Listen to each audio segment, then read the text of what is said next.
This is a review of some of the topics that we did last semester. So let's take a look at this first equation. I notice the equal sign over here. On the right side of the equal sign is just 19. There's nothing to simplify over there.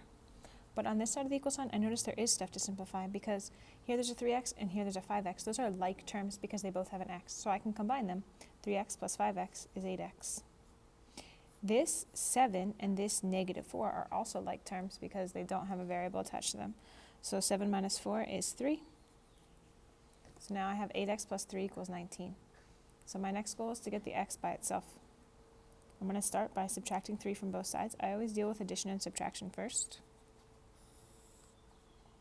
So I do that first, and then I'm going to deal with this multiplication, right? This is 8 times x, so I'm doing the opposite. I'm always doing the inverse here. I had adding, so I did subtracting. I did the inverse operation.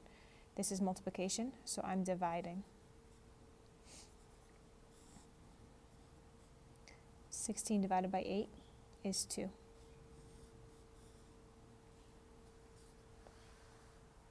In this next equation, there's variables on both sides. So the first thing I need to do is make sure that all the variables are on one side.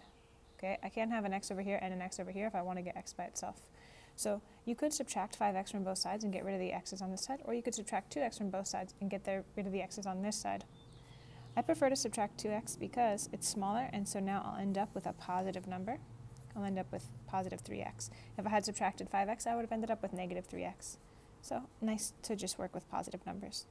Over here, this 2x minus 2x is 0, and it disappears. This is 23. Now, just like above, I'm going to deal with my addition and subtraction first.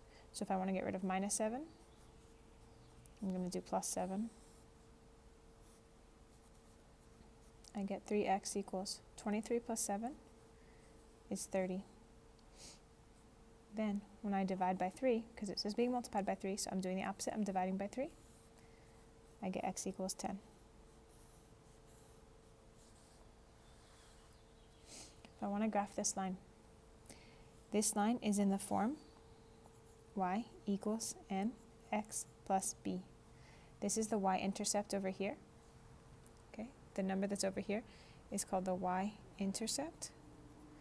And we always start here on the y-axis.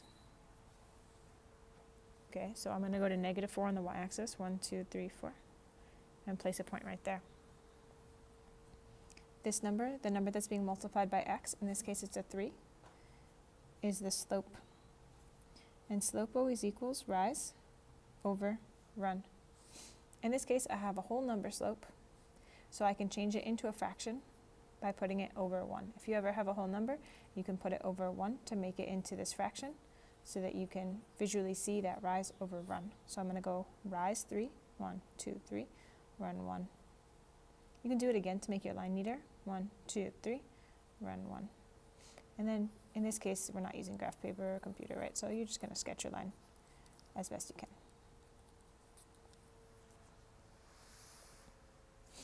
This last topic that we're going to review is called evaluating functions.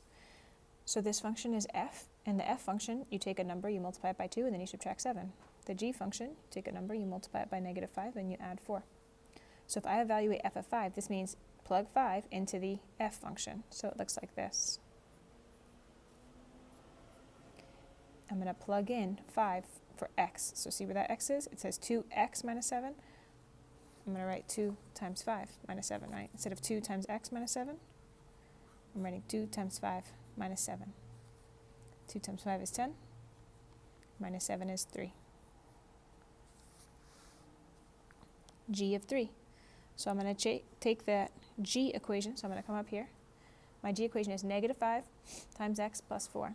So I'm going to do negative 5 times, and instead of x, I'm putting in 3 plus 4. Negative 5 times 3 is negative 15 plus 4. Negative 15 plus 4. So I notice if I were to write out 15 negative signs and 4 positive signs, I would have more negative signs than positives. Those 4 positives would cancel out 4 of these positives, and I'd be left with 11 negatives. Okay, and this last one, g of negative 2. So here, I'm again using the g equation.